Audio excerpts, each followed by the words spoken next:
Bonjour à tous.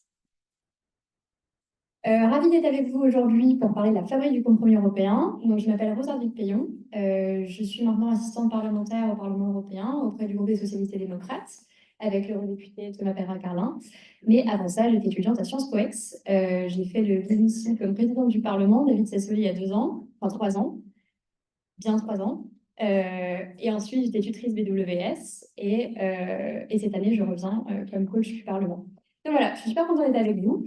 La session d'aujourd'hui elle va être découpée en deux. Donc, on va avoir une première partie d'à peu près une demi-heure. On va discuter de la fabrique du compromis européen ensemble. Et ensuite, j'avais proposé à l'équipe des Doobies de répondre un peu à toutes vos questions sur les carrières européennes. Donc, n'hésitez pas, vraiment, je suis là pour ça. Je suis descendue pour le ciel exprès. Donc, n'hésitez pas si vous avez des questions et je me fais vraiment un plaisir de répondre et de vous aiguiller un petit peu pour la recherche des stages, etc. Donc, voilà, c'est vraiment un forum pour ça, donc n'hésitez pas à le faire. Juste pour que j'ai une petite idée, est-ce que vous pouvez lever la main si vous étiez là dans le cours de ce matin sur les trilogues? Ok, cool. Superbe. Alors, je vais quand même faire un petit rappel sur la procédure législative ordinaire, parce que je pense que ça pourrait être aussi utile aux étudiants qui n'étaient pas présents. Bonjour. Du coup, aujourd'hui, on va parler de 3 choses. On va d'abord faire un petit rappel sur la procédure législative ordinaire, comme je vous le disais. Ensuite, on va travailler sur la construction du compromis au Parlement européen. Et on va finir par travailler sur le rôle des trilogues dans le processus décisionnel européen. N'hésitez vraiment pas à lever la main en ligne ou en présentiel si vous avez des questions. Et je me ferai un plaisir d'y répondre. Enfin voilà, c'est vraiment un format séminaire. Donc n'hésitez pas à lever la main, interrompez-moi et puis on discute. Voilà, je suis là pour répondre à vos questions. Donc vraiment, n'hésitez pas à en poser. Et encore une fois, il y a... Enfin, j'ai eu mon diplôme il y a 1 an, quoi. J'étais sur les mêmes bancs il y a vraiment pas très longtemps. Donc n'hésitez pas. Du coup, un petit rappel très rapide, parce que je pense que maintenant, tout le monde est un petit peu au point sur la procédure législative ordinaire, juste pour qu'on soit tous sur le même pied de connaissance. Donc, premièrement, c'est donc la Commission européenne qui dispose du droit d'initiative législative. Comme vous le voyez sur le côté droit, donc je vais vous donner un petit schéma de toute l'Europe que je vous invite vraiment à consulter. Donc, je vous enverrai la présentation, vous pouvez cliquer dessus directement. Et vous explique un petit peu les différentes étapes de la procédure législative ordinaire. Donc, la Commission va présenter une proposition législative au Parlement européen et le Parlement européen et le Conseil de l'Union européenne, les co-législateurs, doivent trouver un accord sur cette proposition législative. Donc, depuis l'adoption du traité de Lisbonne, la codécision elle a été renommée procédure législative ordinaire et elle est devenue la principale méthode de prise de décision pour adopter les législations de l'UE. Donc, comme vous voyez sur le schéma, première étape, la Commission présente une proposition au Conseil et au PE. Ensuite, le Conseil et le Parlement adoptent une proposition législative, soit en première lecture, soit en deuxième lecture. Et là, ce n'est pas encore sur le schéma parce que c'était un petit peu trop long. Mais si les deux institutions ne parviennent toujours pas à trouver un accord après la deuxième lecture, on peut convoquer un comité de conciliation entre les deux institutions. Toutefois, dans 90% des cas, on s'arrête à la première lecture. Donc, c'est pour ça que je focus vraiment mon intervention là-dessus, parce que dans la plupart des cas, on n'a pas besoin d'aller plus loin. Le Conseil utilise parfois une orientation générale qui ne monte pas sur ce schéma, parce que ce n'est pas quelque chose d'obligatoire, pour indiquer au Parlement un petit peu sur quel pied il se balance sur un texte proposé par la Commission. En fait, il y a beaucoup de pratiques informelles et c'est sur ça qu'on va revenir aujourd'hui. Alors, maintenant qu'on a fait ce petit rappel en 2 spi, est-ce qu'il y a des questions sur ce petit rappel? Ou est-ce que c'est tout bon, c'est tout clair? N'hésitez pas en ligne aussi à lever la main s'il y a des questions. Il y a Ryan qui jette un œil. Tip-top. OK. Donc, du coup, vous voyez un petit peu le schéma général. J'ai décidé de vous montrer un exemple de à quoi ça ressemble concrètement en termes de timeline. Voilà. Pour vous montrer un petit peu, ça, c'est un texte qui a été adopté en première lecture. Ça a pris 3 ans. Donc, c'est le texte dont je vous parlais ce matin. C'est la directive sur la performance énergétique des bâtiments. Et la proposition législative de la Commission a été proposée donc en 2021. Et l'acte a été signé en 2024, il n'y a vraiment pas très longtemps. Donc, ça a pris 3 ans juste cette période de première lecture. Donc, c'est pour vous donner un peu une idée de la timeline. Ça peut être beaucoup plus court. Par exemple, un texte qui a été négocié à peu près au même moment, c'est le texte sur le marché de l'électricité, beaucoup plus rapide, mais en tout cas, ça peut être assez long, même en première lecture. Donc, du coup, comme vous le voyez ici, en 2021, là, on a la proposition de la Commission. Donc, pour la petite abréviation pour la commission, c'est COM. Donc là, c'est un texte qui a été publié par la commission, c'est COM. Ensuite, on est passé en commission parlementaire pour une première lecture. On a eu une répartition du travail entre les commissions, un premier vote en commission, ensuite first reading en plénière, ensuite un débat en parlement. Enfin, vous voyez bien qu'il y a quand même dans cette première lecture qui paraît très courte, il faut juste que le Parlement et le Conseil aient une position, enfin, ça prend quand même pas mal de temps. Il faut d'abord travailler en commission parlementaire, ça suppose aussi un travail avec les groupes politiques. Enfin, voilà, il y a beaucoup d'étapes pour parvenir à la fin de cette première lecture. Est-ce que c'est une question ou... Ok. Est-ce que vous avez des questions jusqu'ici? C'est tout bon? Ça roule? C'est parti. Du coup, c'était juste pour vous donner l'exemple donc de la DPEB et pour vous montrer, que vous ayez un peu une idée de combien de temps est-ce que ça prend en fait de débattre d'un texte. Je sais, dans le BES, c'est vraiment accéléré, mais juste pour le débat sur un rapport, on peut avoir 6 mois de discussion en fait au sein de la commission parlementaire. Donc ça peut être vraiment très long. Alors, on en arrive après ce petit rappel à la question de la construction du compromis au Parlement européen. Là, je m'adresse plus particulièrement aux eurodéputés dans la salle.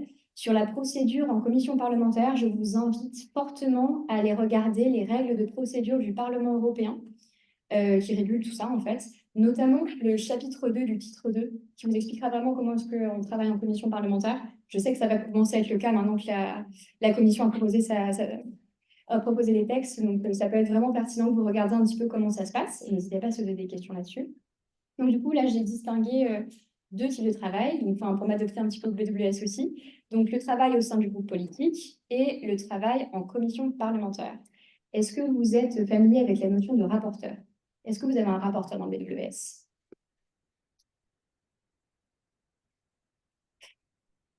Bon, pour ça, M. Aldrin regarde en expectative l'ensemble des questions. Est-ce que vous voyez ce que c'est un rapporteur? Est-ce qu'il y a quelqu'un qui aurait une petite idée? Pas encore. Pas encore?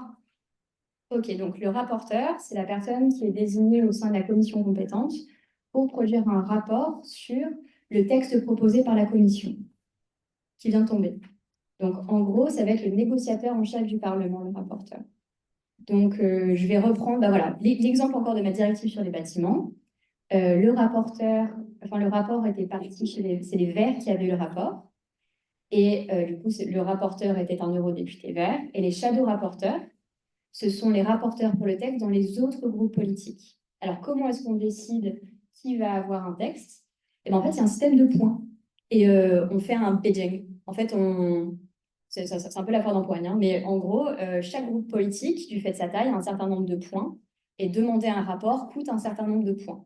Et du coup, les groupes politiques vont mettre tous leurs points sur certains dossiers pour s'assurer d'être rapporteurs de tel ou tel dossier. Donc, par exemple, les Verts avaient identifié que la directive sur la performance énergétique des bâtiments serait un texte clé pour eux. C'était un texte du paquet législatif Fit for 55. Et du coup, ils avaient décidé de mettre tous leurs points, tous ceux qu'ils avaient en tant que groupe minoritaire, pour avoir ce texte-là comme rapporteur. Je ne sais pas si c'est clair, n'hésitez pas à me le dire si ça ne l'est pas. Tout bon? Tout bon. Et du coup, les shadow rapporteurs, ce n'est pas eux qui écrivent le rapport, mais ils vont amender le rapport du rapporteur en faisant des amendements, tout simplement. Donc voilà, ça, c'est les principaux acteurs dans le travail de la commission parlementaire. Il y a aussi les coordinateurs des groupes politiques. Donc, dans chaque commission parlementaire, forcément, il y a les députés des différents groupes politiques qui se retrouvent. Et pour chaque groupe politique, dans chaque commission parlementaire, ils élisent un coordinateur. Donc, un député qui représente le groupe au sein de la commission parlementaire. Ça peut être un rôle qui peut être intéressant à jouer au sein du PWS et c'est un rôle qui est très influent, le rôle du coordinateur. Parce que le coordinateur, c'est souvent la personne qui décide concrètement vers quel dossier, quel dossier va aller à qui, si vous voulez. Donc, de bien s'entendre avec son coordinateur est clé pour un eurodéputé et c'est un rôle très influent au niveau de la popole, quoi. Enfin, voilà, c'est très important pour les députés, parce que c'est comme ça qu'ils deviendront rapporteurs ou shadow rapporteurs en discutant bien avec leur coordinateur et en faisant valoir une certaine expertise sur tel ou tel texte. Donc ça, c'est discuté dans des réunions par groupe politique de personnes qui siègent dans la même commission parlementaire. il y a un petit point qui avait été demandé par les divises sur les votes en commission parlementaire. Les votes en commission parlementaire, c'est majorité simple. Voilà, on m'a dit que c'était une question qui était revenue, donc voilà. Non. Par rapport à l'ancienne. Non, non, non, non, les votes en commission parlementaire, c'est à majorité simple. Comme la question avait été posée, j'avais vérifié avec mes collègues hier, c'est bien à majorité simple les votes en commission parlementaire. Mais ça se trouve, c'était peut-être un cas spécifique, on avait parlé d'unanimité.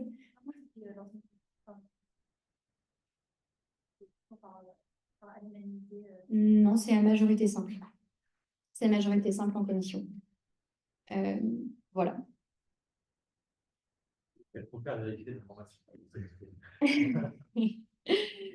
Voilà, et encore une fois, si vous avez des questions là-dessus, plutôt que vous reporter vers des gens, je vous conseille d'aller aux règles de procédure, c'est ce que je fais. Genre, j'ai imprimé au bureau et dès que j'ai une question, je la pose pas, je la regarde. Parce que, enfin, les règles de procédure changent aussi, donc c'est toujours bien de se référer à celles-ci quand on a une question. C'est bien pratique. Elles sont accessibles sur Internet et elles sont accessibles en français et en anglais, donc il n'y a pas de souci. Ouais. Je suis désolée, je t'entends pas.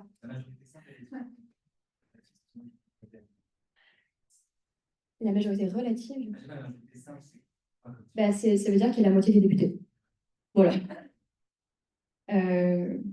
Voilà. Si tu arrives à convaincre la moitié de ta commission, c'est banco, ça passe. Voilà. Et maintenant, j'arrive au travail au sein du groupe politique. S'il vous plaît. Du coup, on a des délégations au sein de chaque groupe politique et la taille de la délégation va forcément influencer l'importance de la délégation dans le groupe. Par exemple, dans le PPE, donc le groupe des chrétiens conservateurs, la plus grosse délégation, c'est la délégation allemande. Donc, c'est un peu elle qui fait la pluie et le beau temps, si je puis dire. Donc, avoir la délégation allemande de son côté, c'est avoir le PPE de son côté. Donc, la taille de la délégation, forcément, va faire bouger les lignes. Par exemple, moi, je fais partie de la délégation française du groupe des socialistes. La délégation française, c'est 13 députés, ça fait à peu près 10% du groupe. Quand on convainc la délégation française, on a convaincu 10% du groupe. Si on arrive à convaincre d'autres délégations, enfin voilà, c'est vraiment comme ça qu'on construit les majorités. Combien de députés de quelle délégation peuvent mettre leur poids derrière un amendement, etc. Enfin, qui arrivera à convaincre suffisamment de gens dans le groupe, par exemple. Il peut y avoir différentes stratégies sur certains textes, par exemple sur la DPEB dont je vous parle depuis tout à l'heure. Il y avait un cas où la délégation allemande était opposée à un élément du texte. Toutefois, toutes les petites délégations s'étaient mises ensemble et avaient réussi à surpasser la taille de la délégation allemande parce qu'ils avaient réussi à suivre. Mais généralement, la plus grosse délégation, le plus d'influence est là. Parce que du coup, tout le monde veut être dans les bonnes grâces d'une délégation un peu plus importante parce que c'est elle qui changera le vote final. Est-ce qu'il y a des questions à ce stade-là? Ouais.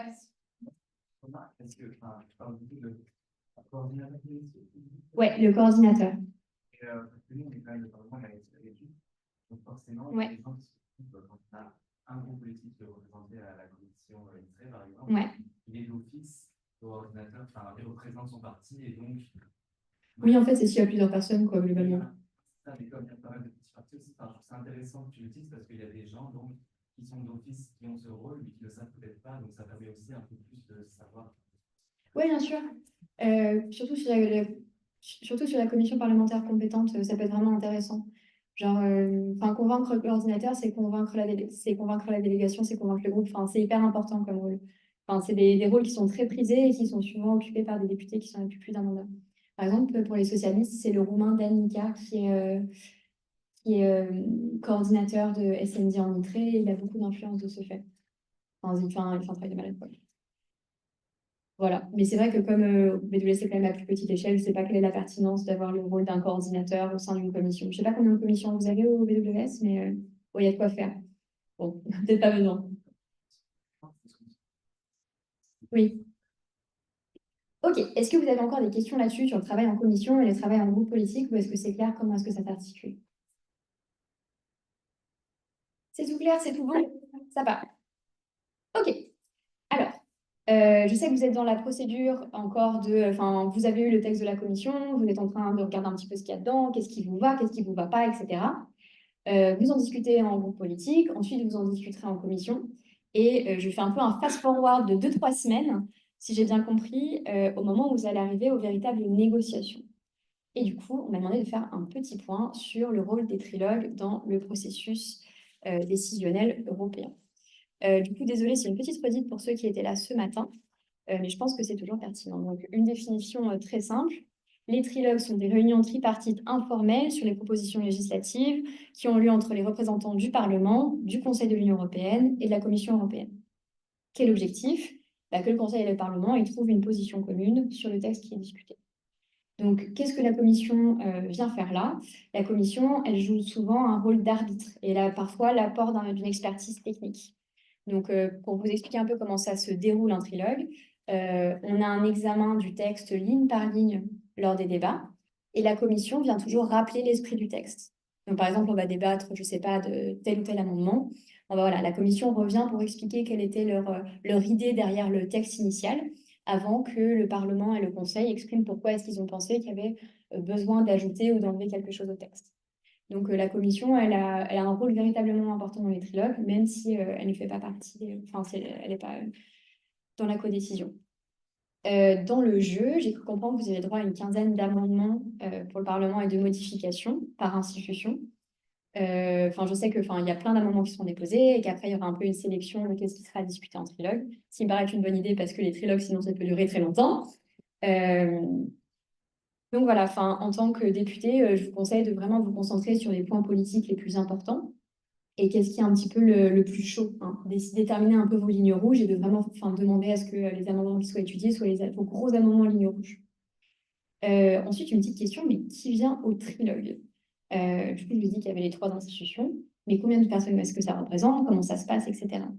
Donc du coup, on a les 3 négociateurs en chef qui seront là pour le trilogue. Donc je vous ai parlé du rapporteur. C'est lui le chef, on va dire, de la négociation pour le Parlement européen. Ensuite, vous aurez la présidence du Conseil de l'Union européenne qui sera représentée par exemple, là, c'est Benoît, la Hongrie.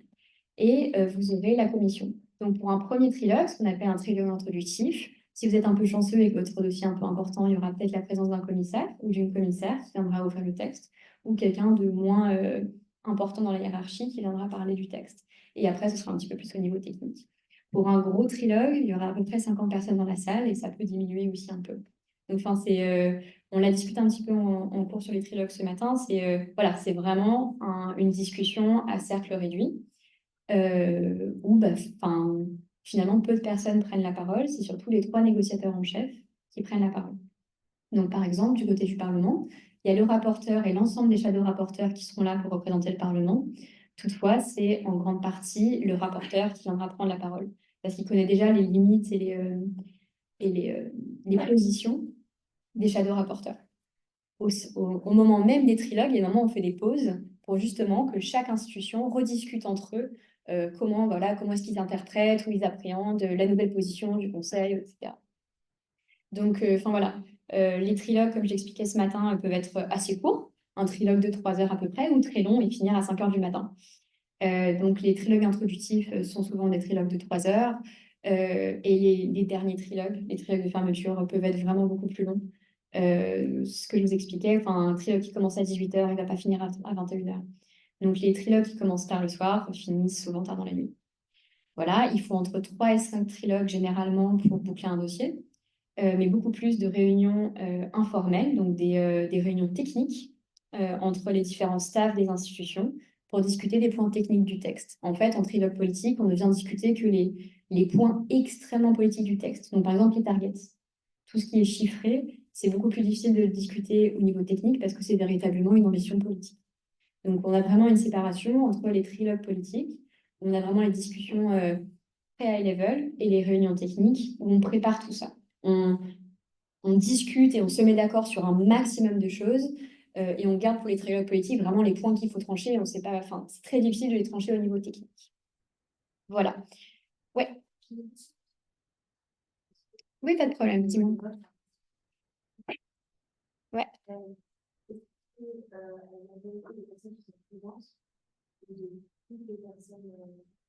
Eh ben, c'est tout l'intérêt. Mais je ne sais pas si vous allez faire des votes en commission.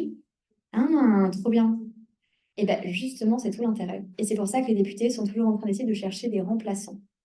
Par exemple, Réunion exceptionnelle de la réunion ITRE le lundi, mon député n'est pas présent, et ben, j'ai intérêt à trouver un substitut pour le remplacer. De trouver des substituts, oui. Du même groupe politique, oui. Ça se fait souvent en fait au sein de ma délégation, enfin, on se rend des services quoi. Mais au Parlement, il y a souvent des emails qui tournent de bah, mon député est coincé à Bilbao, le train ou l'avion n'est pas passé, on a besoin d'un remplacement dans tel ou tel. Voilà. C'est les suppléants souvent qui viennent remplacer. Donc par exemple, mon député, les suppléants en envie. S'il y a un député titulaire de la commission envie, de la commission environnement qui n'est pas disponible pour X ou Y raison, il sera peut-être amené à le remplacer. Mais même sans être suppléant, on peut remplacer si on est du même groupe politique. Donc voilà, c'est vraiment un enjeu hein, aussi qui est dans la salle. Mais... Ouais. Ouais. Alors ça, c'est la présidence. Et justement, c'est hyper intéressant parce que la présidence du conseil, elle n'a pas toujours les mêmes objectifs. Donc, par exemple, au début de chaque présidence, la présidence va indiquer quelles sont ses priorités pour ces 6 mois de présidence. Et ça peut être, je sais pas, une présidence hyper axée sur l'énergie ou les transports, ou enfin voilà. En fait, ils ont un certain nombre de dates sur lesquelles ils peuvent organiser des trilogues, et c'est en gros qu'est-ce qui est prioritaire pour eux. Donc, c'est très important de déterminer, d'essayer d'influencer la présidence pour avoir un maximum de dates possibles de trilogue durant la présidence. J'espère que ça répond à ta question. Et qui c'est qui organise? Ça dépend. En fait, ça tourne. Genre, pour les réunions techniques ou même les trilogues politiques, un coup au Conseil, un coup au Parlement, on s'arrange. Ça tourne. On est sympa.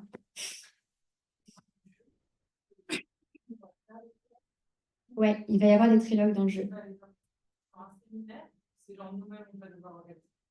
Alors, les trilogues, ce ne sera pas pour l'ensemble des joueurs, parce que du coup, c'est vraiment les négociations les plus à huis clos que tu as dans la procédure législative ordinaire. Donc, par exemple, nous, quand on avait fait les trilogues mon année, je crois qu'on était 2 à 3 par institution maximum. En fait, il faut avoir déterminé la position de l'institution avant d'entrer dans la salle.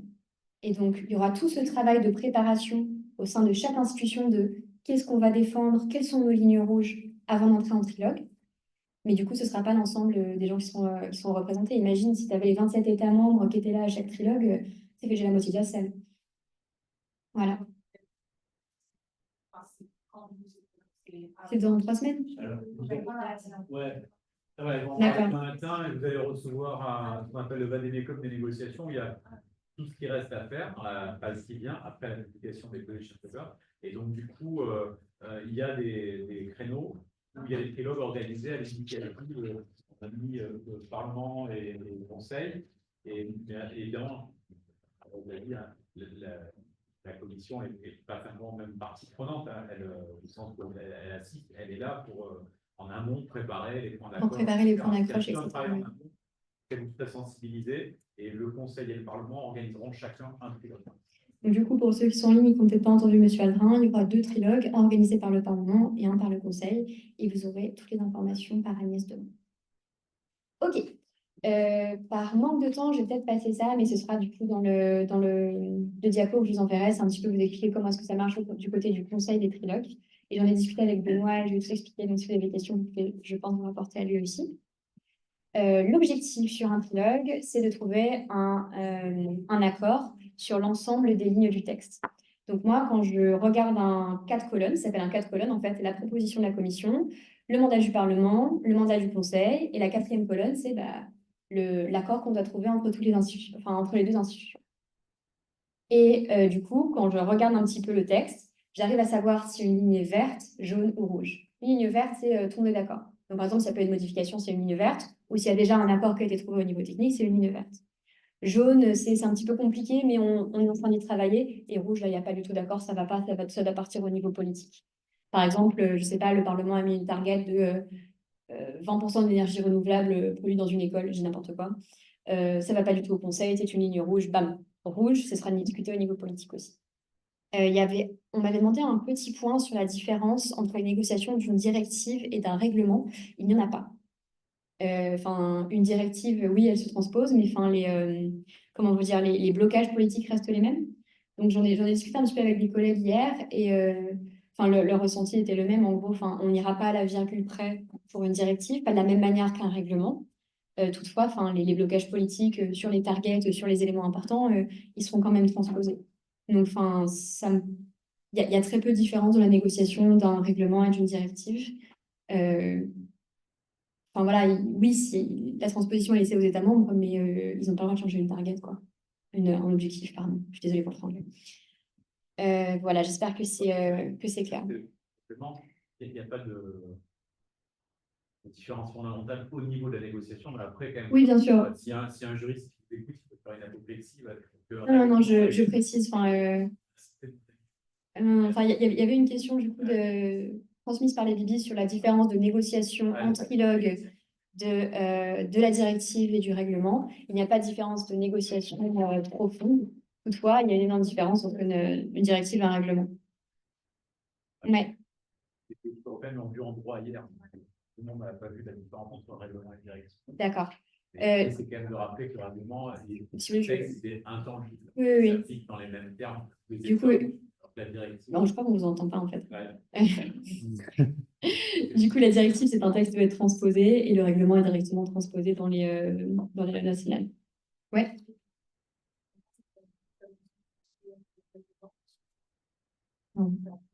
Oui, sur les petits trucs de syntaxe, effectivement, il peut y avoir des petites différences, mais sincèrement, le texte que j'avais négocié, c'était une directive, on était à la virgule près. Hein. Donc, il n'y a pas de différence substantielle dans la négociation d'une directive ou d'un règlement, même s'il y a une différence juridique substantielle entre les deux. Voilà. Du coup, ce document, avec les 4 colonnes, là, vous avez une ligne par ligne du texte. Donc, c'est des documents qui font facilement plus de 100 pages. Voilà. J'accélère un petit peu parce qu'on manque un petit peu de temps. Trilogue 101, la fabrique du compromis européen, c'est un éveil à la complexité. En fait, je pense qu'il faut vraiment faire une différence entre ce qui est compliqué et ce qui est complexe. Il y a des aspects compliqués, des aspects techniques à un texte, mais il ne faut pas perdre de vue la complexité des acteurs qui ont un intérêt dans le dossier. Donc, être un bon négociateur, et j'en discutais avec mon chef de cab hier, c'est de maîtriser les technicités de son dossier tout en ayant la capacité de dézoomer et de voir comment le jeu d'acteurs réagira à tout ça, à toutes les tensions politiques qui sous-tendent la négociation, au-delà des aspects techniques du texte. Du coup, pour vous expliquer un peu le côté de la complexité et comment est-ce que ça se passe, je vous ai mis un petit exemple. La négociation est bloquée sur la ligne 346 de mon tableau 4 colonnes, car la présidence, donc ça c'est la présidence du Conseil, refuse de céder sur un amendement qui est une ligne rouge pour le Parlement. Le trilogue approche, c'est la panique, on doit d'urgence trouver un accord, que faire? Déjà, pourquoi est-ce que le Conseil bloque? En fait, il faut toujours redescendre et comprendre les positions de chaque État membre, de chaque groupe politique. Donc, pourquoi est-ce que le Conseil bloque? Je fais la tour des représentations permanentes pour comprendre qu'est-ce qui s'est passé. Les représentations permanentes, c'est les représentations de chaque État membre auprès de l'Union européenne. On les appelle les RP. En gros, c'est la représentation de la France auprès de l'Union européenne. Du coup, la présidence bloque, je ne comprends pas pourquoi, je fais le tour de toutes les RP. Je passe des coups de fil, je vais prendre des cafés, j'essaie de comprendre ce qui se passe. Après une semaine à aller faire le tour des popotes, je comprends ce qui se passe. La France et l'Espagne sont en train de bloquer le Conseil lors de leur réunion Working Party, donc en groupe de travail, parce qu'elles ont une crainte sur le point X qui impacterait leur industrie. Solution, je vais travailler directement avec la France et l'Espagne pour débloquer les points avant le trilogue politique et je vais actionner un réseau d'acteurs que je connais en France et en Espagne pour leur expliquer les aspects techniques qui, je pense, les convaincront à faire changer l'Espagne et la France leur position. Au final, après tous les cafés que j'ai pris avec les firmes rep espagnoles et françaises, je me rends compte qu'en cédant sur le point Y de ma position, j'arriverai à les faire céder sur le point X. En fait, c'est vraiment des négociations, des transactionnelles, une négociation. Enfin, c'est savoir qu'est-ce qu'on est prêt à céder. Et du coup, ça revient là-dessus. Avant d'entrer en négociation, et je pense qu'il est important de distinguer 3 types d'amendements. Qu'est-ce qui constitue pour vous une ligne rouge? Quels éléments sont négociables? Et quels éléments sont insignifiants? Et c'est vraiment hyper important, je pense, que par institution, vous prépariez un peu ça avant les trilogues. C'est sur quoi est-ce que vous êtes prêt à céder? Il y a aussi une stratégie de, le Parlement demande ça parce qu'il sait qu'il va avoir ça. Et en mettant plein d'éléments insignifiants, le Parlement peut faire « Oh là là, mais on a dû lâcher tellement d'amendements, vous allez bien nous donner ça » pour préserver une ligne rouge. Donc, il peut y avoir deux stratégies. Soit je mets aussi peu de modifications possibles pour m'assurer que mes modifications passent, ça ne marche pas. Je peux demander beaucoup de modifications, sauf que si j'en demande trop, le conseil panique et on commence sur une très mauvaise base des négociations. Donc, la vérité, elle est un petit peu entre les deux, en fait. D'avoir suffisamment de points B et C, donc d'éléments négociables et d'éléments insignifiants, pour protéger les lignes rouges de la négociation. Et c'est hyper important qu'en tant que groupe politique, puis en tant qu'institution, vous arriviez à définir quelles sont vos lignes rouges. Ça peut être un élément qui peut être intéressant à mettre dans vos position papers. Pour vous, quels sont les éléments qui doivent rester de votre position? De vos amendements, quel est l'amendement qui doit passer absolument? Définissez vos lignes rouges. Mettez-les dans vos position papers. C'est ça qui fera la qualité aussi du travail en trilogue. Et puis, comme je vous mets tout en haut, un bon trilogue, c'est une très belle chorégraphie. Tout est préparé au niveau technique avant. Donc, c'est pour ça que c'est très important que par institution, vous travaillez avant de dérouler des trilogues. Voilà, je vous ai mis 2 petits trucs pour aller un petit peu plus loin. Sur la culture du compromis au Parlement, parce que je suis passée un petit peu vite, je vous ai mis 2 super textes. Et sur les trilogues, je vous ai mis un texte académique et aussi un petit briefing du service de recherche du Parlement, qui est super bien et qui peut, en 10 pages, vous comprenez tout sur les trilogues. C'est super bien, et puis de manière générale, je vous conseille vraiment de regarder les travaux de l'EPRS sur n'importe quel sujet sur lequel vous travaillez. Quand je dois commencer à travailler sur un sujet dont j'ai jamais entendu parler, c'est ce que je fais comme réflexe. Bam, je vais sur le site de l'EPRS, il y a, on va dire, 85% de chances qu'il y ait déjà un briefing dessus, et ça permet d'avoir un peu une idée de quoi on parle. Il y a beaucoup de sources dans ces briefings, et ça peut vous permettre d'aller un petit peu plus loin si vous avez besoin d'éléments. Je me permets de vous donner un petit conseil avant de conclure cette première partie. Vous n'êtes pas sans savoir qu'on est dans la période d'audition des commissaires désignés à Bruxelles. Et ce mercredi, il y a eu l'audition du commissaire désigné lituanien, M. Kubilius, commissaire désigné à la défense. On a beaucoup parlé de l'industrie de la défense, on a beaucoup parlé de défense de l'Ukraine. Si j'étais vous, je regarderais peut-être un petit peu ce qui s'y est dit, notamment la première heure. En fait, les auditions, ça dure 3 heures, c'est long.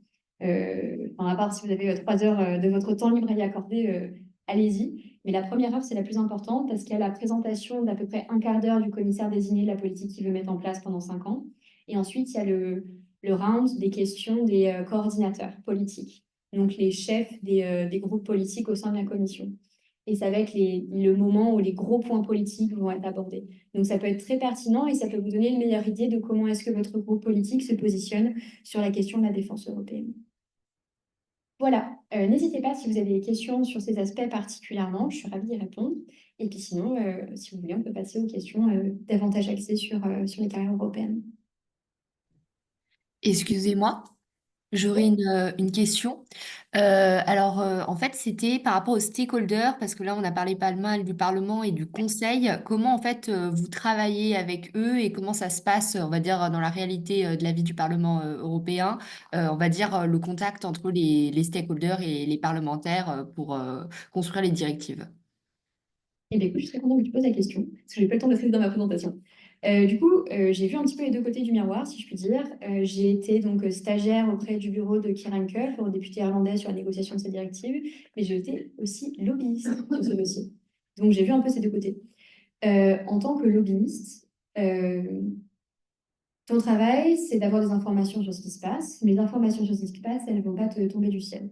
En fait, ce que je remarque, c'est que les lobbyistes les plus efficaces sont des lobbyistes qui sont insérés dans des groupes de travail informels, que ce soit avec la commission, les experts nationaux, quoi que ce soit, des gens qui ont des contacts, mais pas juste ils sont là pour écouter ce qui se passe, des gens qui ont une expertise à apporter.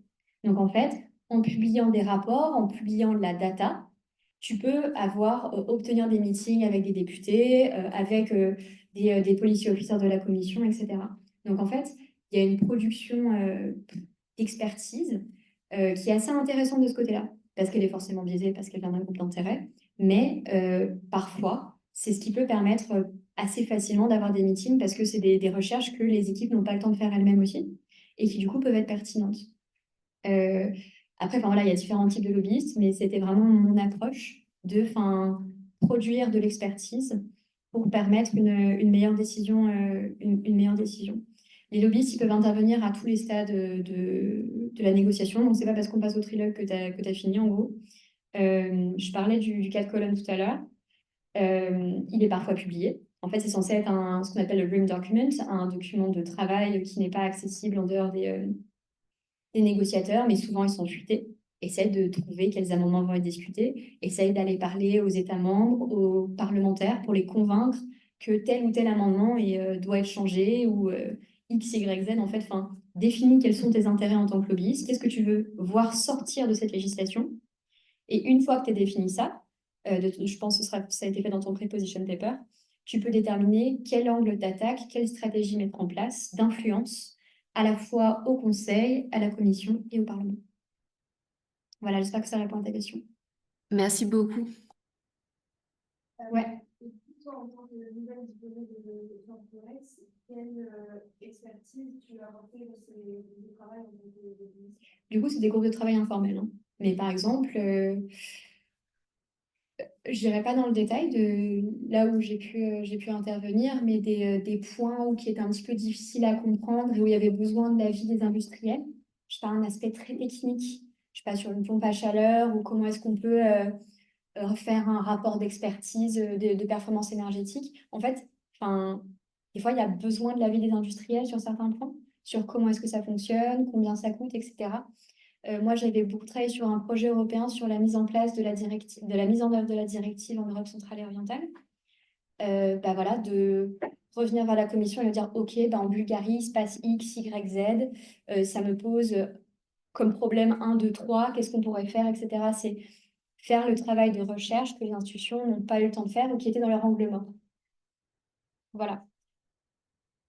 Et encore une fois, il y a plusieurs styles de lobbying et j'étais pas vraiment dans le lobbying de gros sharks. Donc voilà. Il y a des lobbyistes qui sont sans foi ni loi et qui viennent, comme je racontais à monsieur Adrien tout à l'heure, vous empoigner à la sortie d'un rendez-vous pour essayer de vous influencer, mais ça ne marche pas.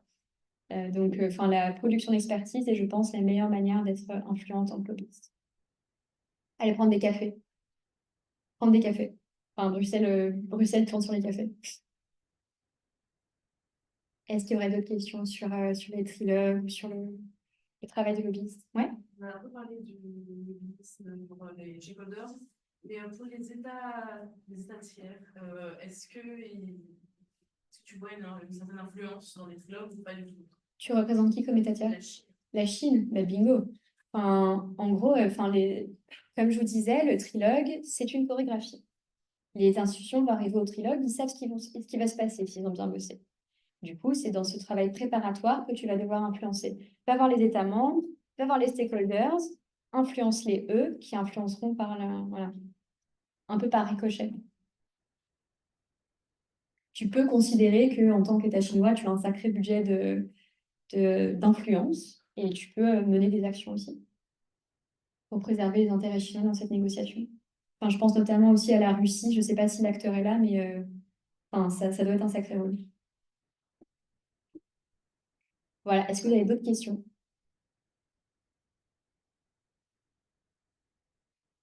C'est tout bon, c'est tout clair? Ok. Fabuleux. Du coup, j'imagine qu'on peut passer à la deuxième partie de cette session. Hop, j'ai débranché mon ordi. Hop, tchuc. Hop, là. Du coup, pour vous en dire un petit peu plus